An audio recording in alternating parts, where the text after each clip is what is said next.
Comment se constituer un réseau lorsque l'on débute? Bonjour et bienvenue dans cette nouvelle vidéo. Je suis Audrey, auteure, conférencière, créatrice de l'entreprise lesrevenusautrement.fr et surtout connue en France comme étant experte en colocation au rendement. Et aujourd'hui, eh bien, je vais répondre à une question qu'on m'a posée en direct d'une demoiselle qui m'a dit « mais j'aimerais bien investir dans l'immobilier, mais je ne connais personne dans cette nouvelle ville et je ne sais pas du tout comment on fait et ni comment on trouve les artisans pour rénover mon bien, etc. etc. » Et elle m'a dit « comment tu as fait toi la toute première fois où tu as acheté un appartement, comment tu as fait ?» Et je pense que cette question peut être vraiment intéressante pour vous qui êtes juste derrière la caméra et qui disent « Oh là là, moi j'aimerais bien investir, mais je ne connais rien ni personne et comment je fais ?» Et donc, pas de panique, je suis là et je vais tenter de vous répondre, à cette question. Alors, concrètement, comment on fait? Alors, le truc, c'est que je l'ai déjà dit 100 millions de milliards de fois, eh bien, concrètement, vous n'investissez jamais seul. Même si, eh bien, en haut de crédit, c'est marqué votre nom, celui de votre conjoint, etc., conjoint, conjointe, mais en l'occurrence, de votre famille, mais vous n'investissez jamais seul, dans le sens où vous allez forcément avoir affaire à des acteurs. Il y aura un acteur incontournable qui sera l'acteur, forcément, le notaire. Là, c'est incontournable, même si vous achetez cash quelque chose, ce sera effectivement un acteur. Il y a aussi d'autres acteurs tels que l'agent immobilier, mais aussi le courtier, la courtière, etc. si vous passez par un courtage. Et ensuite, effectivement, le banquier, la banquière. Donc en fait, au début, à chaque étape également, eh bien, vous allez avoir des acteurs qui vont rentrer en jeu. Et forcément, vous allez discuter avec ces gens et vous pouvez très bien leur poser la question à savoir, écoutez, voilà, moi je cherche un artisan, quelqu'un qui est plaquiste ou quelqu'un qui fait du carrelage. Est-ce que vous avez une personne comme ça dans votre réseau? Et forcément, les courtiers notamment, enfin oui, vraiment les courtiers, parce que j'ai vraiment vu ça de mes yeux, eh bien, ont une liste de cartes, de cartes qui ont été distribuées par des artisans, plombiers, par tous les corps artisans. Et certains courtiers sont effectivement des investisseurs, alors moi j'aime bien, et de ce fait dit, ben voilà, moi Audrey, j'ai pris telle personne, il m'a fait un truc top, regarde les photos, voilà, etc., etc. Mais par contre, il n'est pas dispo tout de suite. Alors j'aime beaucoup, beaucoup, beaucoup cette phrase parce que un bon artisan n'a pas trop, entre guillemets, besoin de faire de pub et surtout, eh bien, il est booké. C'est-à-dire que vous, le temps que vous fassiez les démarches, donc il faudra environ au moins 3 mois, ça dépend si vous êtes en période d'été, etc., probablement plus, puis après, ça dépend bien évidemment de votre situation, mais en général, en 3 à 6 mois, un peu moins de 6 mois quand même, mais 3-4 mois, eh bien, vous pouvez avoir déjà un ordre d'idée de tout ça. Donc, dans le sens où, quand les papiers se font, le notaire, etc., vous pouvez déjà dire, écoutez, bon voilà, Michel, j'aimerais bien que vous veniez voir mon chantier, etc. Et donnez-moi votre avis.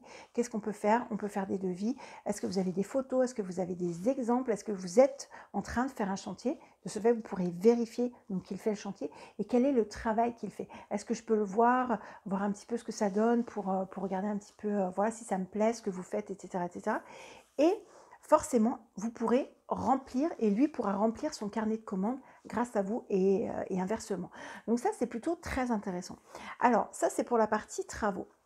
Il y a également la force du réseau. C'est-à-dire que moi, j'ai accompagné, je n'ai pas refait les comptes depuis, mais plus de 500 élèves, enfin voilà, dans toute la France, j'en ai partout, même d'ailleurs en Outre-mer, mais peu importe. Et de ce fait, mes élèves ont forcément, eh bien, un réseau, puisqu'ils ont déjà eu des colocations, etc. Alors moi, je suis spécialisée vraiment dans la colocation, c'est-à-dire que clairement, il est possible, grâce à mon réseau, eh bien, de dire, voilà, je cherche, enfin voilà, je peux contacter des élèves ou mettre des publications sur Facebook, etc., en disant, voilà, recherche artisan, machin, ou Michel, par qui tu es passé pour faire tes trucs, tout ça.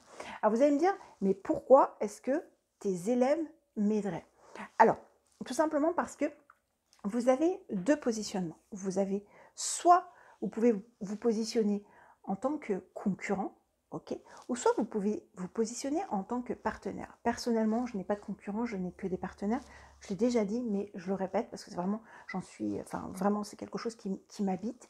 Et de ce fait, forcément, eh bien, il est toujours plus intéressant d'avoir des partenaires, d'avoir des gens qui disent « Ah tiens, mais alors moi, ma colocation est pleine, mais par contre, j'en connais une autre voilà, qui est en train de se monter, qui sera disponible dans 2 mois, qui pourrait vraiment vous convenir. » Et vous avez des personnes qui sont vraiment comme ça. Donc ça peut vous arriver lorsque vous faites partie du réseau, ce qui est logique.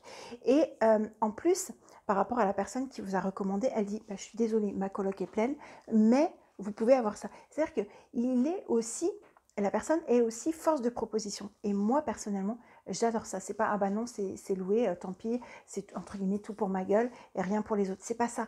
Parce que il pourra se passer aussi l'inverse. C'est-à-dire que vous pourrez avoir aussi touché un certain créneau de population, etc., par rapport à votre étude de marché. Et vous pourrez dire, écoutez, voilà, ça, ok, mais par contre, je connais vraiment, j'ai un collègue qui est super sympa.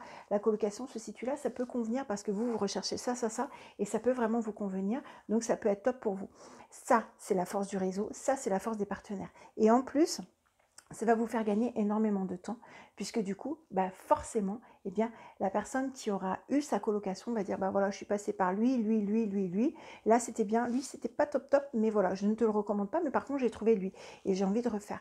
Et ça, c'est vraiment la force du réseau. Bien sûr, bah forcément, c'est réservé à mes élèves, mais c'est vraiment une force très puissante. Ça permet d'aller plus vite, d'aller mieux, d'aller plus loin, parce que c'est vraiment du solide, et d'aller encore un peu plus loin et surtout d'être mentalement déjà dans le projet, d'aller beaucoup plus loin en disant ah ouais mais j'ai tous les acteurs, il n'y a plus qu'à, c'est tout, financement check, les travaux check, j'ai le réseau, j'ai limite des personnes qui peuvent m'aider à trouver des locataires puisque lui tu les trouves où, etc.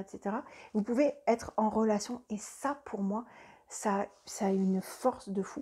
Donc voilà, donc c'est ce que je voulais partager avec vous sur comment on se trouve un réseau. Et bien tout simplement en posant la question. Mais est-ce que ce sont les bonnes personnes?